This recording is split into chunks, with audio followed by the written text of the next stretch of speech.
নমস্কার। কবি ভবানীপ্রসাদ মজুমদারের লেখা কবিতা বাংলাটা ঠিক আসে না আবৃত্তি করছি। ছেলে আমার খুব সিরিয়াস, কথায় কথায় হাসে না। জানেন দাদা, আমার ছেলের বাংলাটা ঠিক আসে না। ইংলিশে ও রাইমস বলে, ডিবেট করে, পড়াও চলে। আমার ছেলে খুব পজিটিভ, অলীক স্বপ্নে ভাসে না। জানেন দাদা, আমার ছেলের বাংলাটা ঠিক আসে না। ইংলিশ ওর গুলে খাওয়া, ওটাই ফার্স্ট ল্যাঙ্গুয়েজ।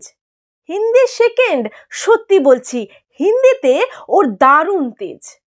কি লাভ বলুন বাংলা পড়ে, বিমান ছেড়ে ঠেলায় চড়ে। বেঙ্গলি থার্ড ল্যাঙ্গুয়েজ, তাই তেমন ভালোবাসে না।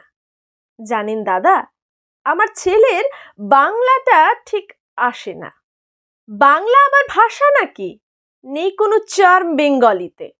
সহজ সরল এই কথাটা লজ্জা কিসের মেনে নিতে? English very fantastic, Hindi sweet scientific, Bengali is glamourless. Or place এদের পাশে না। জানেন দাদা, আমার ছেলের বাংলাটা ঠিক আসে না। বাংলা যেন কেমন কেমন, খুব দুর্বল, প্যান প্যানে, শুনলে বেশি গা জ্বলে যায়, একঘেয়ে আর ঘ্যান ঘ্যানে। কিসের গরব, কিসের আশা, হার চলে না বাংলা ভাষা। কবে যেন হয় বেঙ্গলি ডে, ফেব্রুয়ারি মাসে না? জানেন দাদা, আমার ছেলের বাংলাটা ঠিক আসে না। ইংলিশ বেশ বোমবাস্টিং, শব্দের ঠাসা দারুণ ভাষা। বেঙ্গলি ইজ ডিসগাস্টিং, ডিসগাস্টিং সর্বনাশা। এই ভাষাতেই দিবানিশি হয় শুধু ভাই পিএনপিসি। এই ভাষা তাই হলেও দেশি, সবাই ভালোবাসে না। জানেন দাদা, আমার ছেলের বাংলাটা ঠিক আসে না।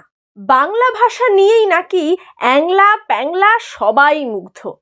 বাংলা যাদের মাতৃভাষা, বাংলা যাদের মাতৃদুগ্ধ। মায়ের দুধের বড়ই অভাব, কৌটোর দুধ খাওয়াই স্বভাব। ওই দুধে তেজ তাকত হয় না, তাই বাংলাও আর হাসে না। জানেন দাদা, আমার ছেলের বাংলাটা ঠিক আসে না।